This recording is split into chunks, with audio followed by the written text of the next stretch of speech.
Okay. I was just, was that like a side thing, like a yeah, it was an announcement, and then okay, yeah, I missed they that. announced the pay-per-view for November, but I guess they're not going to do anything on Labor Day weekend, which has been their tradition. Dang, November. Yeah, it's a November to remember, but we're nothing like ECW. Yeah, nothing like it. ECW. I know. No, I don't know. It seems like if you were going to do something between now and November, you would announce that. But they're doing house shows in Texas and all that stuff. So, right. I still can't find my headphones, man, from my computer. It's a weird thing. I think I know what may have happened to them, and I know this might sound strange, but it's the only thing I can think of. I usually set my headset, and the mic that you gave me in my nightstand drawer, right, like right on top. Right. And I think when those guys moved my stuff here last week, right, I think that drawer. I bet you that drawer came open. They didn't take the drawer out. And they just, because the stuff looked kind of weird when I was open, I'm like, this doesn't look right. And I bet you my headphones fell out somewhere, and they just didn't put them back in. I don't know what else could have happened to them, man. I never use them other than just for that, So exactly. But anyway, so everything that you need to know about the Khan family and about this promotion is the whole Tim Tebow story. I mean, that's the entire story here. What you have to believe if you're like. Oh yeah, well you have to believe if you're a right-wing SOB in America this is what you have to believe, that Tim Tebow didn't get a job in the NFL, wasn't able to get a job in the NFL because of his beliefs, because he loved Jesus. Other people who love Jesus a lot, like I'm going to go with Kurt Warner. Remember how he was excluded from the National Football League because of his beliefs? Remember that? Remember how they wouldn't hire him? He couldn't get a job anywhere. It was the worst thing, right? Blackball. You have to believe that Tim Tebow was excluded from the NFL because of his beliefs, but Colin Kaepernick was not. Colin Kaepernick, who actually led his team to a Super Bowl, and Tim Tebow, who did not, who won one playoff game in his life. That doesn't matter. So these are the guys that are running All Elite Wrestling. This is the same. These are the same guys. I know. This is the same. This is the same situation, and I guess they're able to absolve themselves because we had like an event and it raised money for gun violence, so we're inoculated from that. Well, no, you're not. No, you're not. I'm sorry. No, sorry. And I heard there was. Well, I don't know if they were teasing me. That's a good analogy. Oh, I just don't know, and I'm not sure. Maybe they were teasing me because we didn't watch the event tonight. We were just watching the results. They said there was an Urban Meyer sighting at the actual event in Jacksonville. Have you heard this as well? No, really. That's what I heard. Urban Meyer stopped spooning Touchdown Timmy long enough to go to the event. Did you happen to see? By the way, did you happen to see the buy-in, the thing on YouTube with the Serena Deeb match and everything? I didn't watch it. No, I didn't even know it was available on YouTube. Yeah. I didn't think about that. It's their little, like they used to do the Barker thing for the WWE shows where they would have one match and they were trying to get you to buy. So they show them, and the sun is directly in the performer's eyes at the Daily, and I wish it was Daily Plaza because there might be some people that would need a hole in their heads. But the sun was directly right in the eyes, and I'm wondering. I love Jerry Lynn. I love Dean Malenko. I love all the other. I don't know, Remore or whatever they are, the hangers on that are collecting checks from this asshole. But none of those guys can figure out, boss, the sun's gonna be in their eyes. Nobody can say this when you're in North Florida. I'm just curious. It's just the weirdest thing to me. You would think they would know the place a little bit, saying, the sun is an X place in the sky at this point. So, I'm wondering if that would affect things on our. There's east, and then there's. But the sun sets like at 9:15 or 9:30, so I'm sure it's not going to be a problem, except for only at least half of the pay-per-view. So I'm sure it'll be perfectly fine. There's nobody just sponging paychecks off of this idiot. By the way, could you do something about that fucking afro, Tony Khan? Could you please do something? I don't know what's going on. I know the humidity this time of the year in North Florida is just hell. But God Almighty, this guy, he's more Dixie. If Kevin Nash starts having White Claws and fucking him, I'm gonna really start asking some questions here. I'm can you half prove that he expecting hasn't? I can't prove the negative. If they have a 6-sided ring between now and November, I'm going to really start wondering. I'm going to really start looking at some very strange things that are going on here. It's just it's the oddest thing to me that these guys. This is the family, and the only reason that they do this shit, the only reason they signed Tim Tebow, is hashtag owning the libs. Owning the libs, it triggers the libs. And then again, if you're Trevor Lawrence coming out of Clemson. Some of these things you may have heard on the Brad and Britt cast, but then again, a couple of days we weren't able to get the Brad and Britt cast out, so maybe you didn't hear them. If you're Trevor Lawrence and you're walking in this shit, you're going, what? They do some pretty fucked up stuff in Clemson as far as this right wing shit goes, but we never had a guy on the field just because he loved Jesus. We never had that. What am I doing here? I knew it was going to be a rough haul anyway, but now I've got this guy who's hasn't played football in many years, was a AA All-Star, and now I'm supposed to throw to him as my tight end. And if I don't throw to him, apparently I'm a baby killer. Yeah. There's some weird shit going on with this promotion.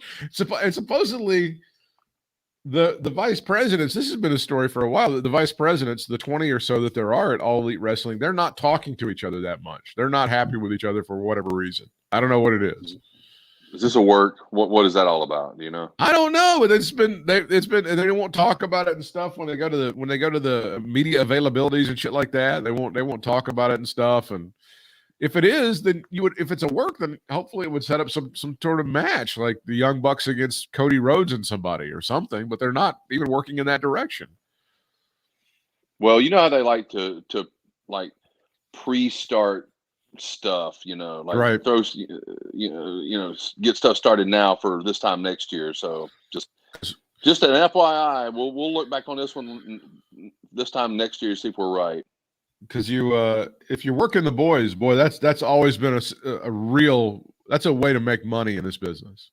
Working the boys is always that pays off every single time that works out. Yeah, it just never fails. Can we go through the importance and rank the factions within All Elite Wrestling before we get into tonight's results? Can we rank the different factions? Do we have time? Do I have time to do that? Yeah, we should if we hurry. So the Pinnacle and Inner Circle are number 1 and number 2. Those are the top 2 factions within All Elite Wrestling, right? So that's a given. Yeah, those are the 2 guys. Those are your main event mafia kind of guy. Okay. I hate to use, there I go using that phrase, which is hi Dixie. Boy, Dixie's showing up all over this podcast already today. The main event. I'm telling you, I really feel like with his right wing bona fides, Vince Russo could be a part of this promotion pretty soon. And then they'll just dare you. Oh, look how we trolled him. We trolled him again. Well, so you hired a fucking asshole who's ruined 2 promotions. But go ahead. Please, own the libs. By all means, do that. So, all right, let's say if that actually happens, let me ask you this. If that actually happens, would you watch AEW anymore after that? Yes. Because I have to watch the train wreck. Would you hate watch it? Yeah, okay. I have to say it. It's like it's during football season. It's watching Alabama games. That's what it is. Because I'm just hoping like Ole Miss or Georgia or somebody can just beat Alabama, and watching them beat themselves and watching them do like the exact same shit that we saw 22 years ago and over and over again would be, and then deny that it's happening. I mean, they would have the Young Bucks Jordans on a pole match and deny that it's happening. Oh no, this is money. We're not just doing this to troll the universe. This is what our fans want to see. This is gold, baby. That's what they would do. Of course I would watch it. I'd have to. By the way, congratulations to Vince Russo. I believe tomorrow is the day he takes over ownership of the Realm Network. Is that right? Really? You heard this? You heard this story, dude? I've just marked them off. Just totally. I just don't keep up with all. First of all, I don't know what he gave for the Realm Network. I'm thinking a pair of old underwear and maybe a roll of nickels would have been enough. I'm not exactly sure what he's buying at this point. I have no idea what there would be. He's basically buying himself. Because to me, it's like, the British never really, the Canadians didn't have to fight for their independence. The British finally went, fuck it, here, take it. That's kind of what has happened. Yeah. I believe that's what's happening with the Realm Network. I really think that's essentially what's happened. I think Ronick has pissed away anything that he ever had any momentum. There was never any. I'll tell you this: Brad and Britt had a sponsor that first year, and we got paid some money, and I ended up dividing it. I think that's the most money they ever made in that company. I got to say, I think we ended up sending him a check for. I think I ended up sending him a check just out of good faith for $800 or something like that, and he was shocked. He was like, "Really? 800?" I'm just like, "Yes, it's all the money in the world. I understand." He goes, "Well," I said, "You're our partner, so there you go." Ask me how much money I ever received from Mark Ronick. How much money I was ever paid for my work on the Realm Network. I bet you I can guess. I bet you could probably guess. Yes. Yeah. Close your eyes. What do you see? I see a big fat goose egg. That's what. If you said nothing, you're absolutely right. But yet, I was also lambasted about calling out Vince Russo for his stupid ass homophobia. And then eventually the straw was, well, if it's just like Mom said, if you can't say anything nice, don't say anything. Which is literally what he wrote to me. Literally what he wrote to me. Whatever. And in return, what I got was, I was like, well, you guys are just gonna let this homophobia shit just kind of go by. He goes, well, you just don't know the conversations that we've had here at the Realm Network with Vince. Fucking enlighten me as to exactly the kind of pressure that you put on this dumb son of a bitch, this dumb Ephesians Bible thumping piece of shit who's smoking his dope somewhere in Steamboat Strings, or wherever the fuck he's doing. I don't. But then eventually. So congratulations to Vince Russo for his purchase of the Realm Network, which is the 785th most important podcasting network in America. At least. And the best part of that network left years ago. Easily. It was us, it was Brad and Britt, and then it was Katie Vick, and then it was the Gaming Marathon really quick. And that was 90% of anybody who ever listened to anything on the Realm Network. That was it. They were done at that point. He had some guys who were part-time disc jockeys at stations in Baltimore doing something. I don't know. I think they were doing another wrestling podcast for about a half a second, not thinking, do we really need two? Maybe this. No, I don't know. I'm not really sure. So the top factions, these are the factions in All Elite Wrestling. It's the Inner Circle and the Pinnacle. I would say the third most important faction is the original Bullet Club, whatever we're calling the Kenny Omega group with the Good Brothers. And I think that's when Don Callis, that's the third most important. Would we say that I think the fourth most important faction within All Elite Wrestling would be Team Taz. I'm going to go with Team Taz. See, it gets a little murky to me. I could argue Dark Order, but I know how they certainly have it on seniority. The Dark Order, based on seniority, certainly would be ahead of them. That's for sure.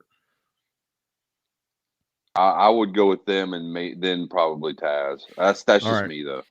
That's but fine. It's again, it's murky. We're getting into murky water here. So we're definitely into the junior varsity at this point. Once you get past the Good Brothers and everybody, you're definitely headed into the junior varsity. Now we're down into the Lucha Brothers, or not the Lucha Brothers, but Jungle Bunny and Jungle Boy and Luchasaurus Rex and Marco Stunt, whatever they're called. What are they called? Team Jurassic, is that what they're called, or something like that?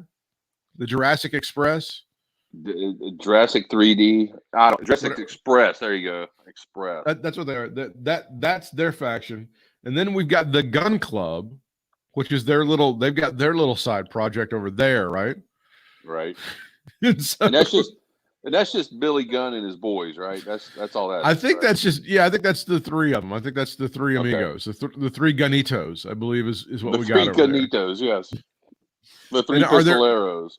Do we have any other factions, or are those all the factions? Yeah, we got the Nightmare Family, dude. We got Nightmare Family. I forgot about them. You got You got what's his face? The what's it? Oh, see, I can't think of his. He got beat. Now he's gone. Cody beat him last time. Who was it? Oh yeah, What's whoever his that name? fucker was. Yes, I got know what you're him, talking. and the one that Gogo, Anthony Gogo, and all those people. Yeah. Whatever they're called. And what weren't Penelope and Miro, and weren't they in a thing? Weren't they the best friends or something? What were they? Weren't they a faction? We got them too. You got best friends. Yeah. You got best friends. Yeah. I think they were. I don't think they are now, but yeah, that was one. There seems like there's is the Britt Baker those two people, or is that a conglomerate of sorts? Or are they a thing?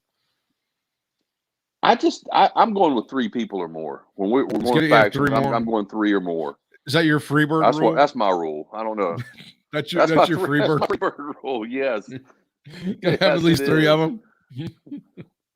Rolling on Bad Street. USA.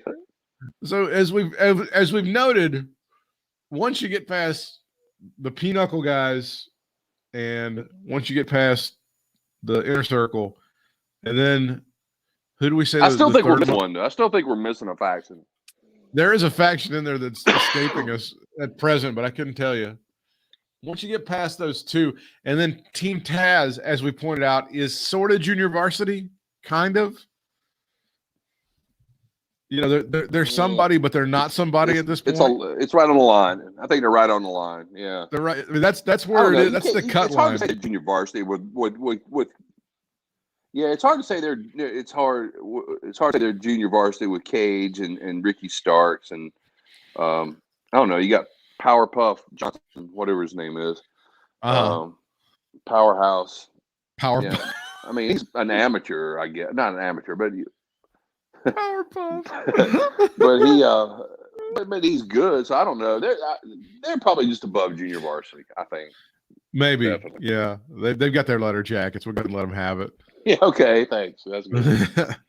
Here we go from the Daily Plaza. It is Stadium Arcadium in Double or Nothing on pay-per-view. Our pre-show buy-in was Serena Deeb defeating Riho with Give it away now. Give it away now. Serena Deeb was your NWA champion, and she still is, defeating Riho in 14 minutes and 13 seconds, and the sun was in their eyes the entire time. Now, we start the pay-per-view itself as they introduce good old JR himself, WWE Hall of Famer Jim Ross, ladies and gentlemen. He comes out along with Taz on commentary, and for the first couple of seconds, we got a free pay-per-view on YouTube. But then Justin Roberts started his announcements, and then somebody remembered to cut the switch off, and you had to pay to watch it. So there it was. Yeah. But that's when the $50 comes in. That's right. We got the FBI warning, and then Jim Ross. All or nothing. And then we got that. Got a lot of that. Did we hear the Oklahoma, the Boomer Sooner intro? Oh yes, yeah. Because you can't do it. What is your favorite? What did you think is the most badass fight song in all of college football? Because I have a definitive answer for this. And this, I honestly, as much as I'm into college stuff, I don't really know a lot of the songs, so I don't know. I would probably be ditching somebody if I said it. I would steer you toward on Wisconsin. On Wisconsin is the correct answer. That's a wow. Okay, I couldn't even begin to tell you what they sound like. It's fantastic. The Ohio State one is really good. The Texas one is fine. A&M has a good one. Clemson's is fine. I like the Texas one. I do like the Texas one. I know that you're familiar with the North Carolina one, which is fine. I like them. Oh, you like the Southern Miss one? Yeah. Are they still doing the Eyes of Texas? I'm familiar with it. Are they still doing the Eyes of Texas for the University of Texas? So they worked that whole thing out? Yep. Yeah. Oh, yeah. Yes. Match number 1, it's Hangman Page defeating Brian Cage in 12 minutes and 3 seconds. The writer for Wrestling Observer, which is where we're going to take this review from, is Parker Klein or Klin. I don't know which. It's Klyn. This is for Wrestling Observer. Okay. He says these two beat the devil out of each other, and the developments in the Cage Team Taz discontent made sense. Cage came out alone. Page was unbelievably popular. By the way, did you happen to catch any of All Elite Dynamite on their special start time on Friday night? No, I forgot about it, to be honest. He got cut open. Hangman did. Oh, yeah. Bye. Yeah, he got it was not a thing. It was not scheduled. He was going down for something, and a boot caught him in his forehead, and all of a sudden he's bleeding pretty good. And that's when Cage comes down to challenge him and get in his face. And I think Page was supposed to do something with him, but he was bleeding so hard they decided not to. Because oh wow, yeah, Chris Cruz would have started crying. Yeah, we don't want that. I think the latest Chris Cruz thing is he's going to injection sites and talking about how people are sticking needles in people and asking if the Maryland Commission is okay with that. I think that's his latest. It's good that he's up to date on stuff. I'm glad he's. Now, are you guys aware with what's going on? They're putting needles into people's skin. It's called a vaccination. They've been doing that for like 100 years or so. It's really saved a lot of lives. Now, are you sure the Maryland Commission is okay with people sticking needles in people's skin? Yes, Chris. It's for the purpose of putting an mRNA code into their bodies. That's what we're doing now. It's okay. Everybody's fine with it. Now, are you sure? Because I'm here on Voice America broadcasting to nearly 6 people every day. That was another thing that he was throwing, I think, in Bruce. He was throwing that in Bruce's face a couple of years ago. What is this podcast thing? I'm on the radio. Well, Voice of America is the radio, but it's not, because it's not 1986 anymore, Chris. Nobody's fucking listening to Voice of America. Sorry. It's a great San Diego album, by the way. We have these phones, and these phones can get like all of the stations, and we don't need that bullshit. And we can and no one cares about the radio anymore. No one cares. It's over. No, I'm on the radio. You've got a podcast. Me better. You sucky. Well, maybe if you had actually worked like at a radio station at some point. Maybe. Cage came out alone. Page was unbelievably popular. There's no feeling out process. They went after each other at the bell. Cage fought off a deadeye and hit a ripcord elbow. It looked like Cage was about to steal Page's buckshot lariat, and Page had it scouted and hit an F5 for 2. Cage avoided the buckshot and turned it into a German, a power bomb, and a buckle bomb. Page jackknifed Cage for a great near fall, but Cage came back with a discus lariat and a spinning Liger bomb for a close near fall. Ricky Starks and Hook, H-O-O-K. Do we know who Hook is? Is he part of their little conglomerate? Hook? Yeah, it says Hook. Hook? I don't know. Hook. Is that a misspelling? Is it? No, it's because Powerpuff Johnson or whatever his name is. It's all caps Hook, and I don't know who that's supposed to be. Starks passed the FTW championship to Cage. Cage tossed it out of the ring and argued with Hook. Page took advantage with the buckshot lariat for the win. After the match, Cage and Starks got in each other's faces. Cage shoved Starks and walked off. So here's what is happening here. At a time when the inner circle should be pissed off at Sammy Guevara, and they're not really talking about him fucking things up for them. The other Hispanic guy is apparently drawing heat in his faction. So there's transferal of heat on factions here to Hispanic dudes. They should be pissed. I mean, that's the storyline, is they're supposed to be pissed off at Sammy Guevara because he, 1, fucked up the advantage for them in War Games, and then 2, called off the dogs, and then Jericho still got thrown off the top of the cage at Blood and Guts, right? That should be the storyline, is that we're all mad at you, Sammy Guevara, for fucking up our team. But no, they haven't said anything about that. I don't know. Hopefully I'll revisit that at some point. Right. I love this because I'm hearing this from James Good. Like, if you watch all of their content on the YouTube, all of the storylines make sense. Yeah, that's true. I like that. I think that's how J.K. Rowling set up the Harry Potter stuff, is if you read other tangential books, then you would understand exactly what was going on at Hogwarts. You dumb fuck! How about explaining in the show what's going on, you dumb fuck? God. Yeah, because I got 10 hours every day to spend figuring out fucking AEW storylines. You know that Hunger Games thing. If you would have just been pointed to about 6 other books, it would have all made a lot of sense to you. Can I ask a question? What is this bullshit? What is this? What is this bullshit? Have you seen all this shit? I don't know what that is. And they're holding up what 3 fingers and saying, Yeah. I don't know. Oh my God, I don't know. It's nothing but inside cult. Don Callis joined commentary for this match. The crowd was singing Wild Thing for Moxley and Kingston's entrance. I think originally they didn't have the original version of Wild Thing, but then they did. So I think Tony may have bought they didn't do Tone Loc? No. No. We were looking for the Trogs, and I think we got some 80s girl band version, maybe the Joan Jett version of Wild Thing that he like paid the wrong rights fee for it. Gotta go back. Gotta get the right one. I don't know. Now I think they've got the right one. Nick Jackson has some hilariously dyed hair. Apparently, there's some hair plugs involved. AEW World Tag Team Championships are on the line. It was 21 minutes and 7 seconds with the Young Bucks retaining after 150 near falls and 63 finishing moves. The Young Bucks remain your AEW Tag Team Champions. Now, 2 injury replacements were announced for the Casino Battle Royale. The Blade is being replaced by Serpentico, and QT Marshall is being replaced by Aaron Solo. Please make those announcements and those substitutions in your programs. Who was Aaron Solo? Check. They did Fan Fest. They did some pictures of the Fan Fest beforehand.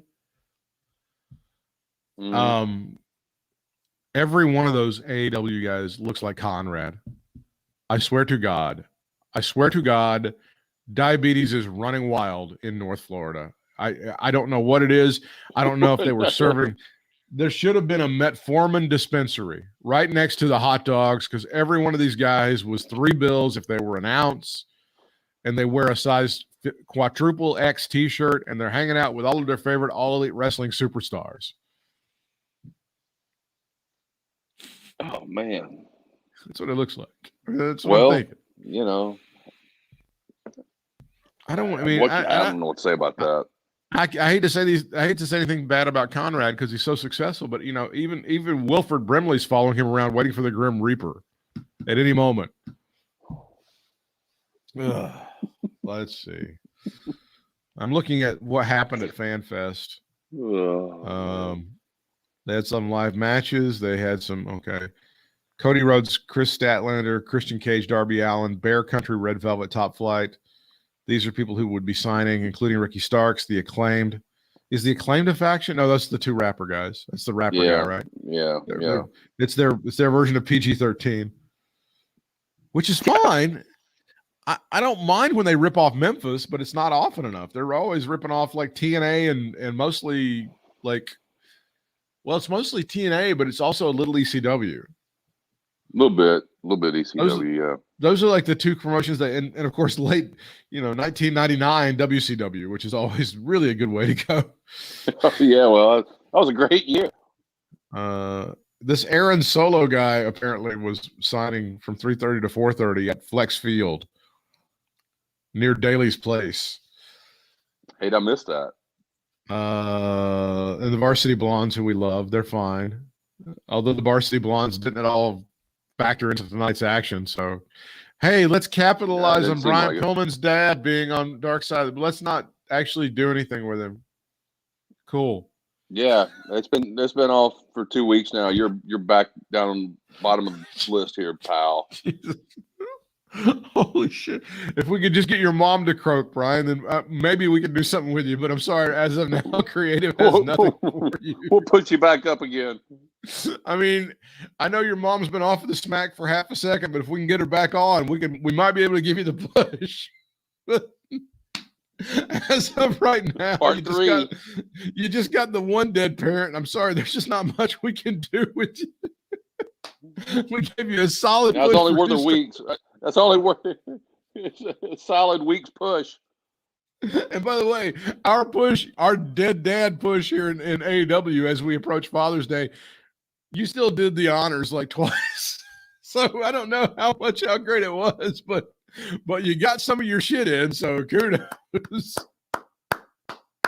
This is how All Elite Wrestling does a push. Okay, they've got look at the positives. They've got the dead father on Dark Side of the Ring. Like, well, shit, we've got him on our roster. We should do something with him. And so they put him in a tag. All right, we've been a tag team, and we'll let you do something. And then not only did they try to like semi-push him, I think he ate the pin. Didn't he eat the pin on the most like 9 days ago or 10 days ago on All Elite Wrestling's Dynamite program? Yes. I mean, honestly, you guys try to make fun of Cornette, and some of the stuff he says is too far because he just does drink the haterade of this stuff. But like, that's a legit. They do this shit all the time. This is the shit that they do all the time. Hey, Brian, we're gonna push it. We're gonna push you. What do we do? What does that mean? Do I get a strap? No. Am I gonna be a pay-per-view? No. What does it mean? Well, you're going to be in a tag team with some moderate success, and you're going to get pinned. How does that sound for a push? But I think your T-shirt store at Pro Wrestling Tees is going to go banana. Fuck me. These guys put the kick me sign on themselves. Paul White joins commentary for the Casino Battle Royale. This may be something they do correctly. Jungle Boy wins your Casino Battle Royale for a shot of the AEW World Championship. And Brian, I'm not going to spoil anything, but he'll be taking that shot in 2 weeks on the All Elite Wrestling Dynamite program, which may be airing sometime around 12:30 after Ernie Johnson waxes Shaq's balls. Will that be live? Will they be doing that live? Well, yeah, because they got it sponsored. It's a new Gillette thing. Okay. Gillette thing. Great! Can't wait. I watched basketball I watched basketball all day today, and I saw that studio show, and like Charles Barkley said, I think he literally said like Kevin Durant was the best or Kyrie Irving, best one-on-one player in NBA history, and Shaq goes, "God, you say the dumbest things sometimes." Which is true. That's a dumb thing to say. Oh, it's funny. Of all time. Obviously, he never watched Magic Johnson or Isaiah Thomas or... No. I mean, come on. Michael Jeffrey Jordan out of the University of North Carolina. Well, yeah, that guy, yeah. John Stockton, shit. Apparently, Leo Rush made his debut. I don't know what he's calling himself. That's Leo Rush. I saw Leo the Rush clip on Twitter. So he came into the Casino Royale thing, but he loses because Jungle Boy does win, and Jungle Boy gets his title shot in 2 weeks.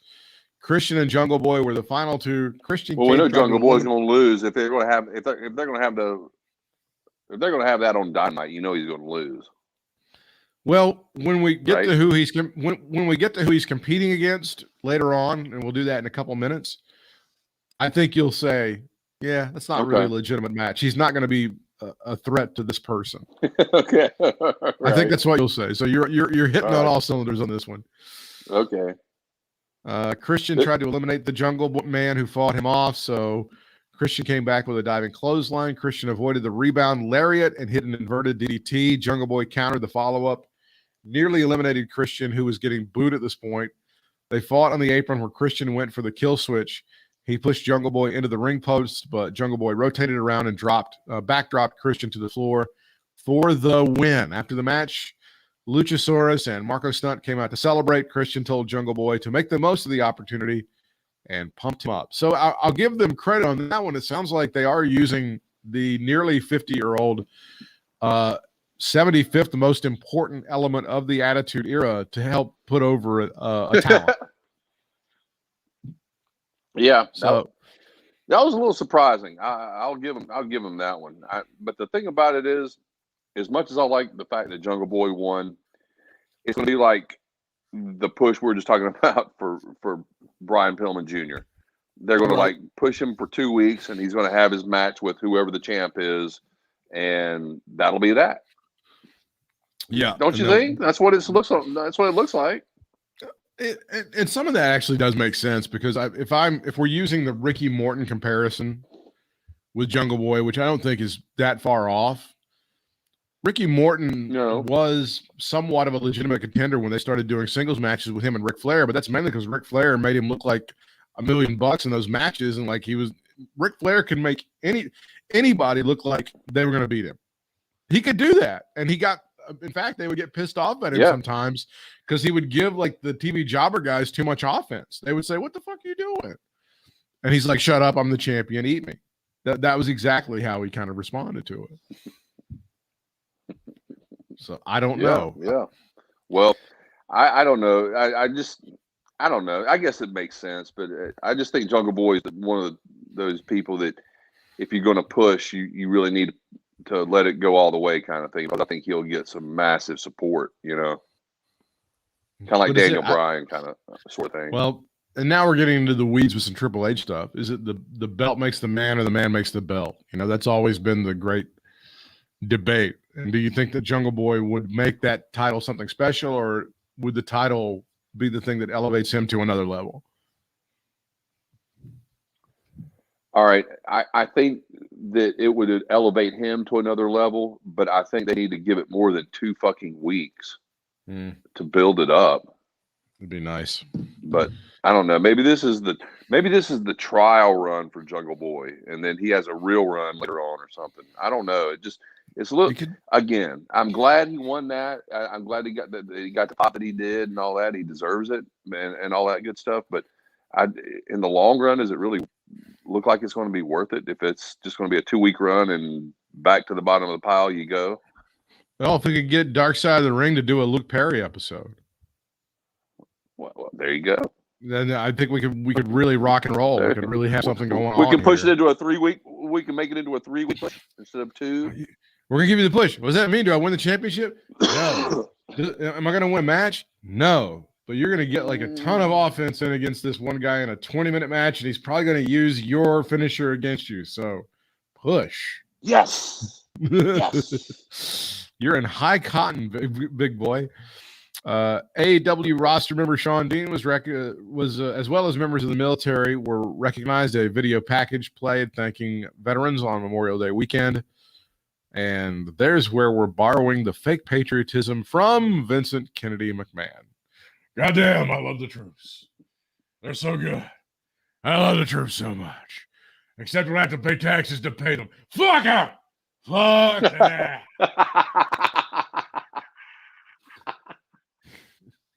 Hey, Sonny, get over there and blow that troop. Blow it! Blow him right now! God damn it. Okay. She'd have to be convinced. Take one for the team, Sonny. Is that what the uniform? Is that what that uniform means? I forgot. Holy shit! I was gonna fuck him anyway. I had no idea. Well, you'll be happy. You'll be happy to know on this Memorial Day weekend that the Honor of America was upheld as Cody Rhodes, your American Dream. Is that what he's calling himself? The American Dream, Cody Rhodes, with Arn Anderson defeating Anthony Ogogo with QT Marshall. So QT Marshall, that's the dude we couldn't think of a few minutes ago. He's so top of mind. I know, he's so good. It's so hard to Mr. Super Indie. So then you could tell this was a Go-Go's pay-per-view debut, but he held his own out there. The crowd never fully bought into the match or story. Well, no shit, because we're not fighting the British and no one cares. And they tried to turn it into like this whole the British they're coming thing, and I didn't understand any of that. It became like this patriotic, how dare you cover me in the Union Jack? That was the dumbest shit.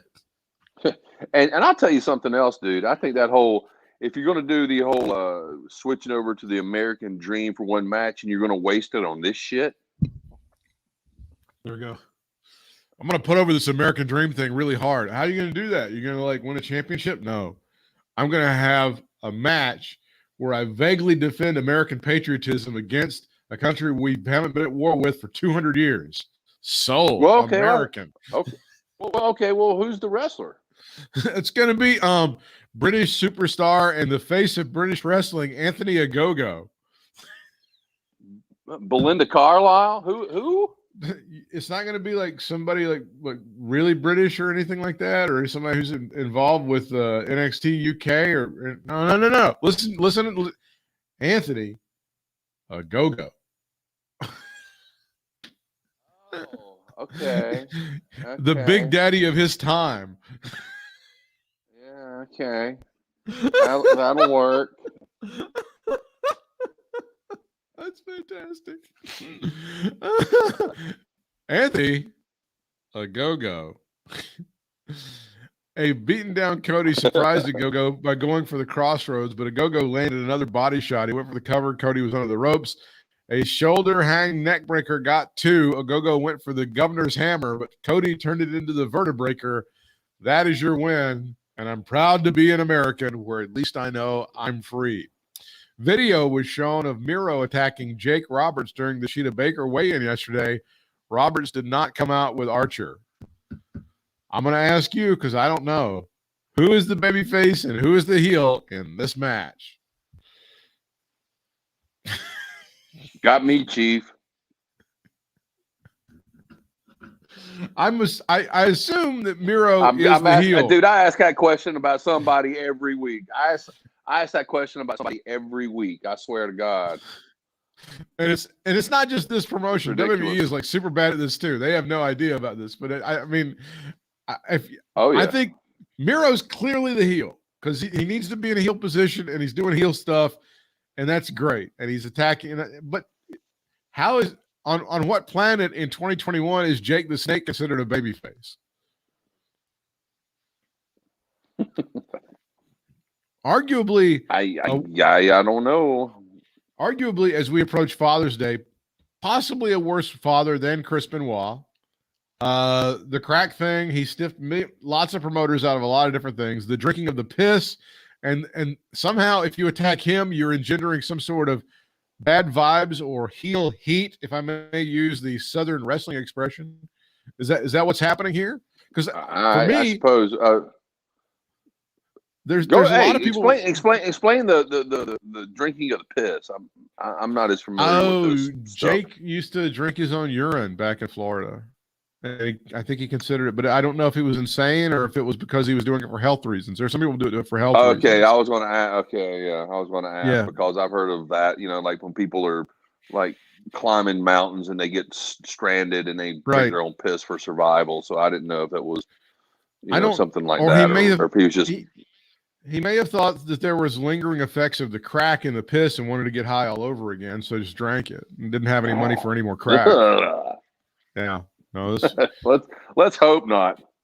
It's another one of those when Brian Last had a huge hard on for Jake a couple of years ago. It was pretty cool. It was pretty awesome. That was one of the stories. Okay. Yeah, I never heard that one. I can just tell you in 2021, if you're attacking Jake Roberts, there's a lot of people would damn near pay you money for that. I don't. That's not really necessarily a heel activity. There's a GoFundMe that would come up. And some people you collect 10 or 20 grand, and if Jake hears about that, I'm sure he'll just try. If Jake hears there is a GoFundMe with that kind of money in it, he's just try to collect it and beat himself up. That's what I'm saying. Miro defeats Lance Archer. It's a 10-minute match. This is like an Archer G1 match, a quick sprint with some hot action.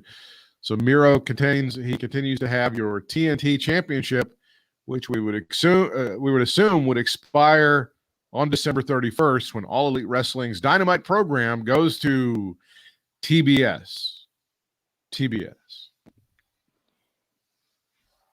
I saw something interesting. Be just like the good old days. Always 6:05. And don't think stupid ass isn't going to try something like that. Stupid ass will probably try to start the show at 8:05 when it's on TBS. 8:05, yeah.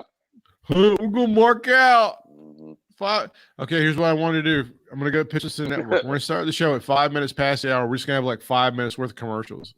We can't do that because we need to hook people at the top of the hour. No.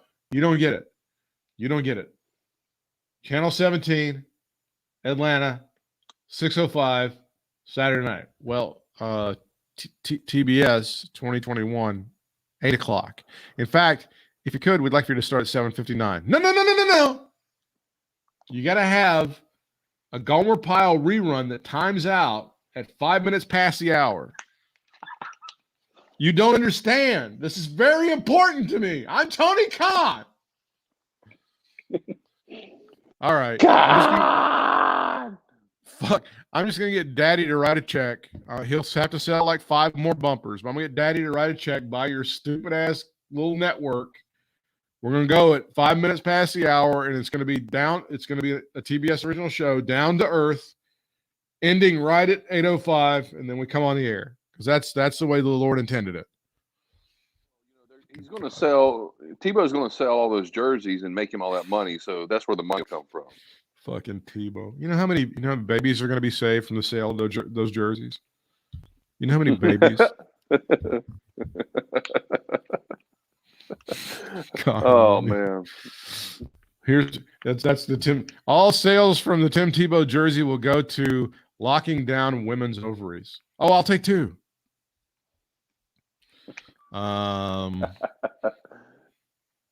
AEW World Championship from the women's division is on the line. It's your champion, Hikaru Shida, who, by the way, was wearing a fantastic dress on Friday night.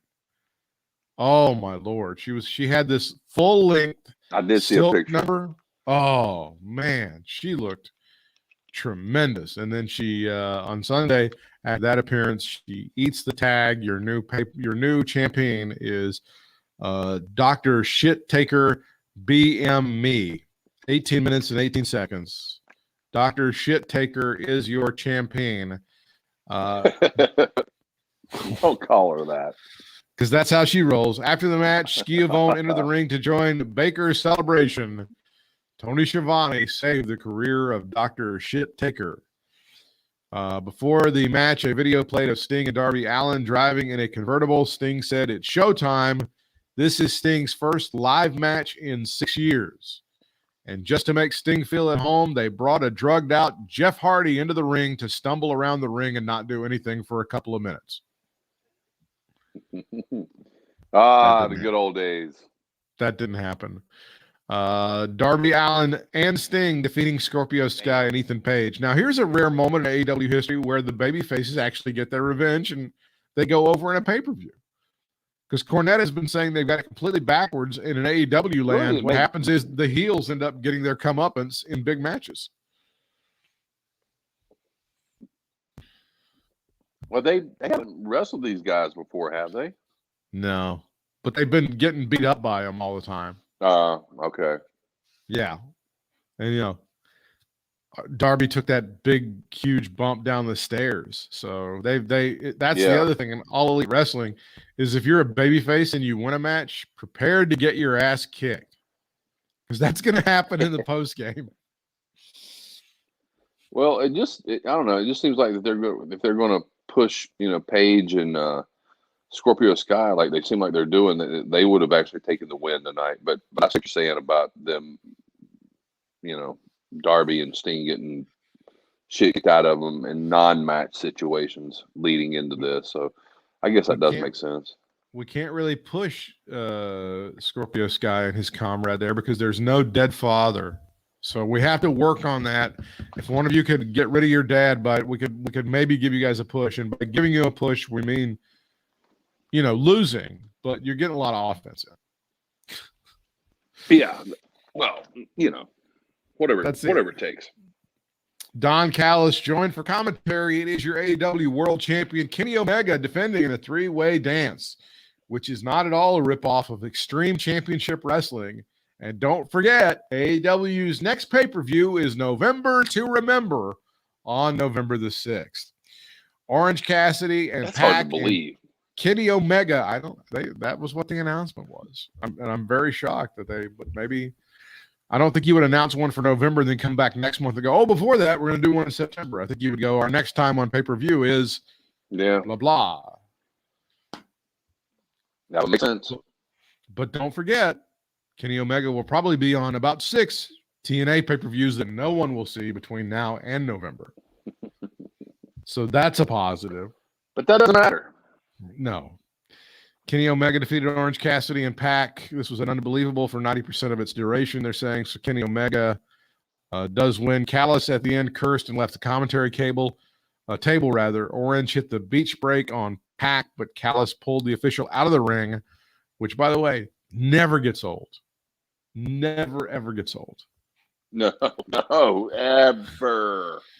Orange went to the top rope and fought off Omega, but Pac caught the diving DDT and locked in the brutalizer. Omega tried to break up the hold, but Pac wouldn't let go, and Omega attacked the official and laid out Pac with his belts.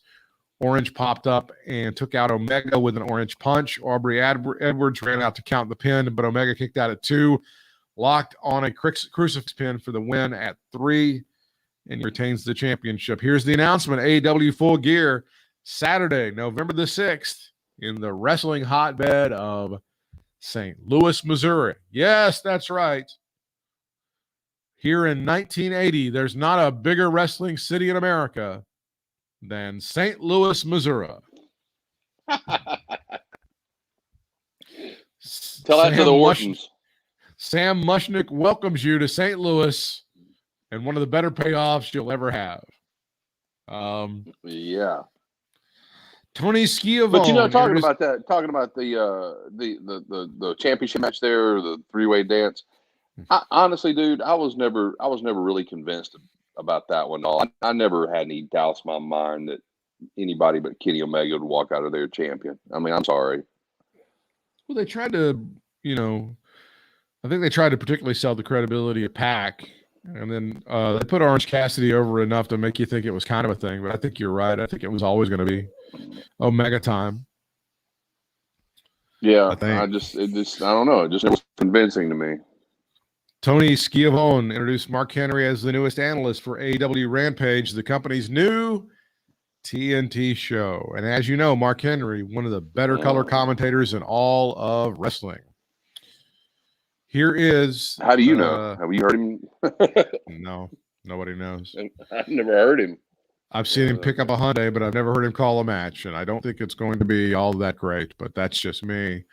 Announced for Dynamite this week. What they ought to do on WWE is have the big guys pick up shit and turn it over all the time. That's a great idea, dude. That's how they used to get over the big guys. Somebody like Braun Strowman. Yeah, that's Braun Strowman, like a bus or something of that nature. You think that would be something he would be able to turn over? Something like that. Yeah. I mean, just pulling that out of my ass. I don't know if that would ever actually happen or not. Y'all send that suggestion in. That's great. God damn, that is great. Dustin Rhodes against Nick Camarado in a bull rope match coming up on Dinamito this week. Young Bucks versus Pac and Penta El Zero Miedo. It's Cody Rhodes and Lee Johnson teaming against QT Marshall and Anthony Ogogo. Again, the pride and the reputation of the United States of America on the line. Can't get enough of the go-go. That's right. And Dr. Shit Taker. Go. It's our Dr. Shit Taker BMB Championship celebration. In 2 weeks on All Elite Wrestling's Dynamite program, it is world champion Kenny Omega defending against the Jungle Boy. There you go. So that's your upcoming next couple of weeks as their program is decimated. Well, not really decimated, but it's going to be hurt by NBA basketball. NBA basketball, it's fantastic. Inner Circle repelling from the advertisement board with Judas playing for their entrance. It is Stadium Stampede, Stadium Arcadium 2. This time it's for real. The writer writes, this didn't touch the one-of-a-kind magic from last year's Stampede, but it was still very fun. If you thought the original Stadium Arcadium was magic, you and Jake Roberts have been drinking from the same glass of piss. If the Inner Circle lose, they have to disband. MJF was alone on the football field as he escaped into his limousine. Inner Circle tried to pursue, but it was a trap as the Pinnacle rolled up in an ATV. Man, those baby faces sure are stupid. They're always getting lured into all kinds of things, including, that's right, folks, in case you missed it Friday night, it was another abduction. Now, I thought we had decided that NXT was going to be the kidnapping show. I thought that's what we were doing, but no. Dean Malenko had to be kidnapped so that the baby faces would immediately run and then get their asses kicked. And then on Sunday, another clever trap was set for them, and they got their asses kicked all over again. They're so smart. They're so smart. They're so conniving. This is great. Jericho and MJF brawled into some offices with Jericho stuffing MJF into a trash can. MJF threw hot coffee in Jericho's face and attacked him with a telephone. Jericho screamed in MJF's face with a megaphone and hit him with sheet pans. Take my money, please. Hey, did you know I paid up $5 for a fork that Abdullah the Butcher had? Spears stuck a chair in the corner, but Guevara hit the GTH. He then curb stomped Spears into the chair. Guevara climbed to the top rope. He hits the 630 senton for the win. Sammy Guevara, your hero, and the Inner Circle wins. The Inner Circle celebrated with Judas playing to end the show. There you go. Mr. Spears, easily the lamest member of any faction, really, in All Elite Wrestling, eats the pin for Sammy Guevara, who has now apparently redeemed himself. We shall see. Go. Although, if he starts to brag about now, see, that's how you should do this in storyline. Is he should start to brag about how awesome he is and how he saved the world, and then they go, "Yeah, I seem to remember you kind of was fucking over all of us at the War Games thing, so not so much." That would be funny. That's actually a good idea. Yeah, that'd be a good idea. Well, and it reminds me again of the Survivor Series in 2001 when the very fate of World Wrestling Entertainment was on the line, and if Team WWF or WWE lost against the Paul Heyman faction, then that would be the end of it. Vince would have to give up control of the company. Kurt Angle ends up saving the day, tries to claim credit, and then they continue to just whip his ass the whole time. Wasn't that also like about 5 or 6 years ago? Wasn't that also the storyline with Dolph Ziggler winning Survivor Series for his team and then getting no credit for it whatsoever and then getting his ass kicked like time and time again every time he would try to bring it up? Yeah, I wish they would do that to Dolph Ziggler more often. Stuff like that, shitting on him. What I'm talking about. You're not. Well, they are shitting on him, but it's in real life. So you don't think the Dirty Dogs is going to have some legs? Him and Robert Roode together.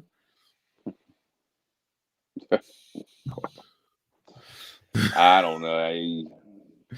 They debuted. They debuted their new merch on Friday. I want to like that.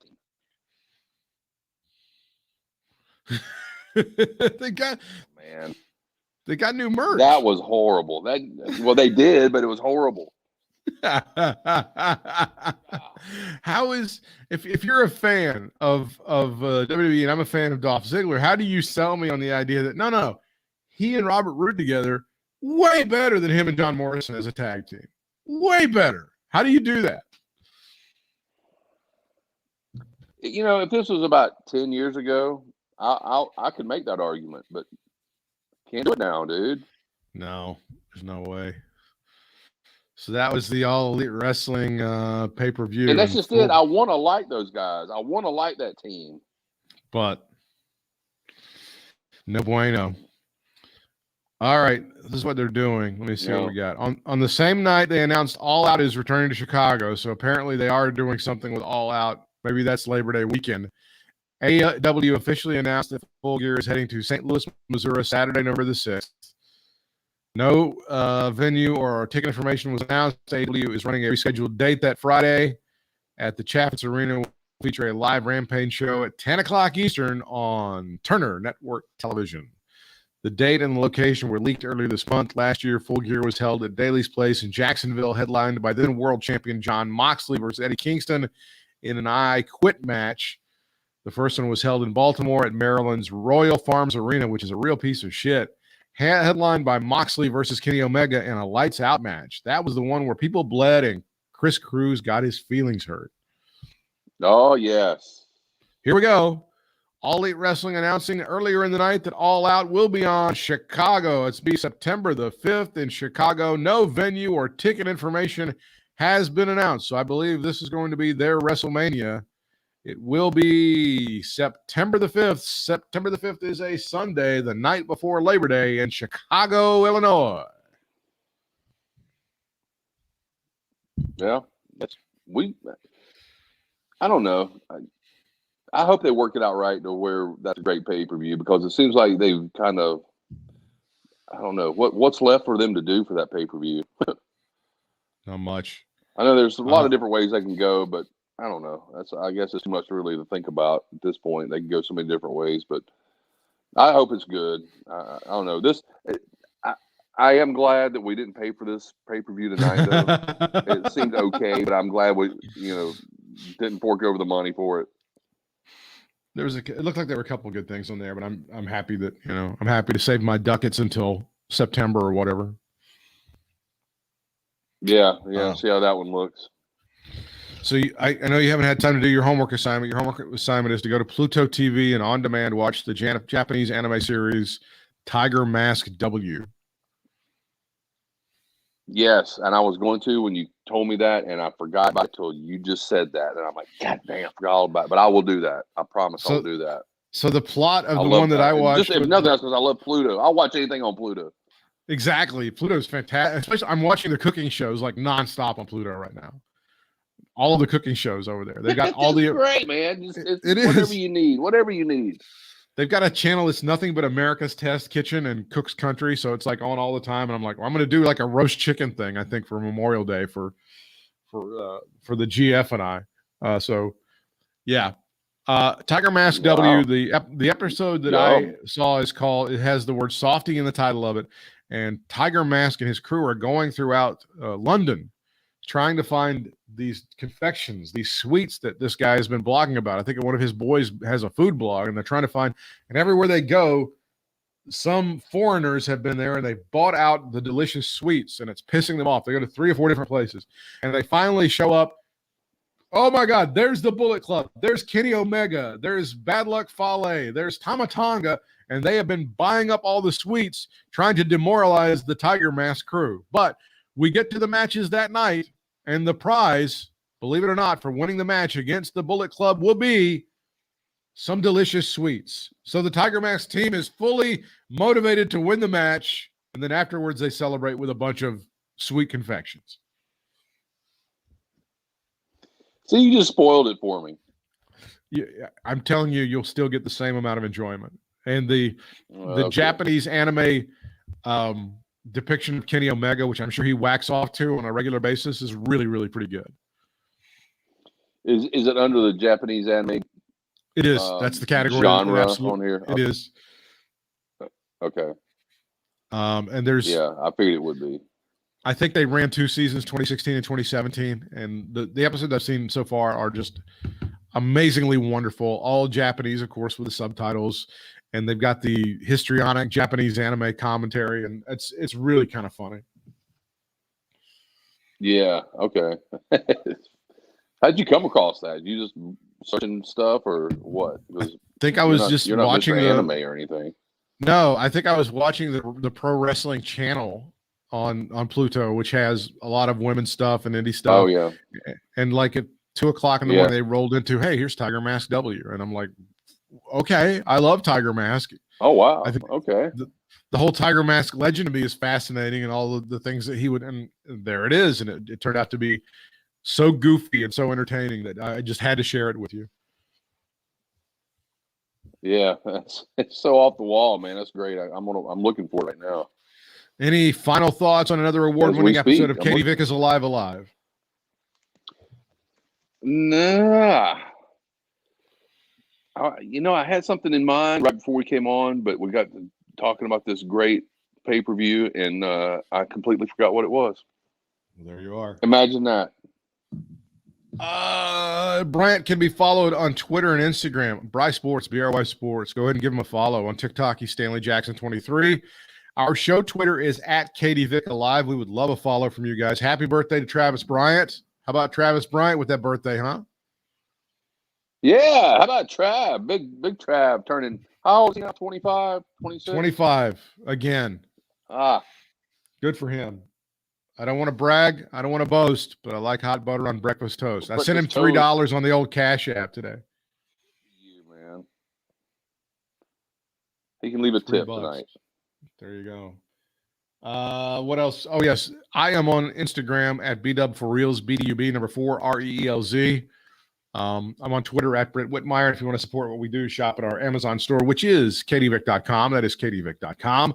Until next time, fans, we'll see you ringside.